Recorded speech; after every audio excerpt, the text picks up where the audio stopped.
salesperson will say no, or they'll lie and say yes. And then they'll come back here and you guys will say, we can't do that. There's unmet needs, or needs that aren't reading that well. These are opportunities for growth, because they're not that well. The problem is that we have the customer, the firm, and they can be like that, they can be like that. And look at this. We've got this big firm that the customer doesn't want very much of. That's a problem. That's a problem. You'd be amazed at how many companies are like this. Or they can be like this. So that area can be tiny, it can be big. It just depends on the overlap. I'm going to show you how to do that today. You can determine how big that overlap is. But we also have the competitor. From 40,000, 400,000 feet, we have the competitor. That's the third circle. Now, when I take a look at the competitor, here's what happens. There's a lot more overlap. Now is what I have. My area A is my competitive advantage. Right? Because I am meeting the customer need. It falls inside the customer circle. And it falls inside my circle. So A is a happy day for me because that is my unique market position. I'm the only one that can do that. And it may be service-based. It may be friendship. I worked with a watch company at one time. A company that did nothing but sell watches. Now I'll tell you, it wasn't the watch. It was the strength of relationship that made their area A. They'd been in business for 10, 20 years, and they had all kinds of friendships. That was their area A. And I got to tell you, those friendships would go, they would lose their area A, because this is all you got is a box of watches. Area B. Now take a look at Area B. Area B, we are there. Customer wants it, but guess what? Our competitor is there too. This is what we call a point of parity. And a point of parity is, you can think of it as the table stakes.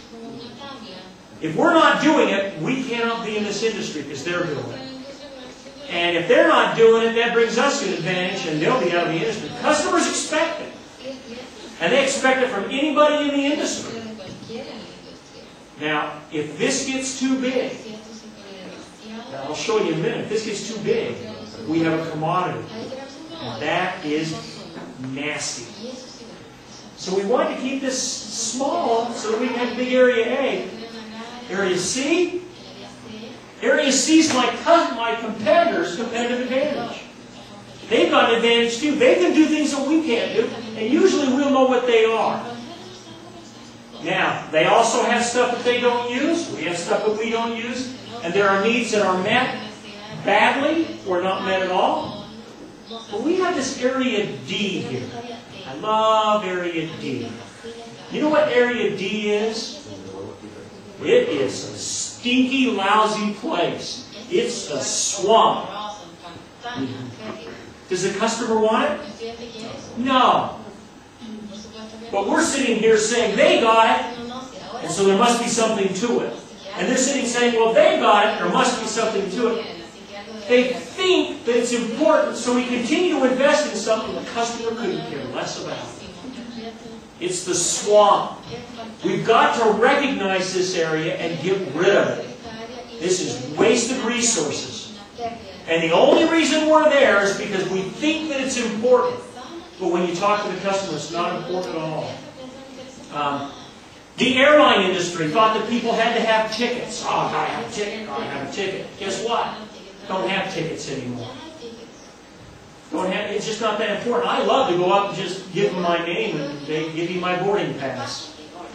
Didn't need a ticket. Didn't need a ticket. Just showed them my driver's license or my passport and they coming down here. So all I needed was my picture.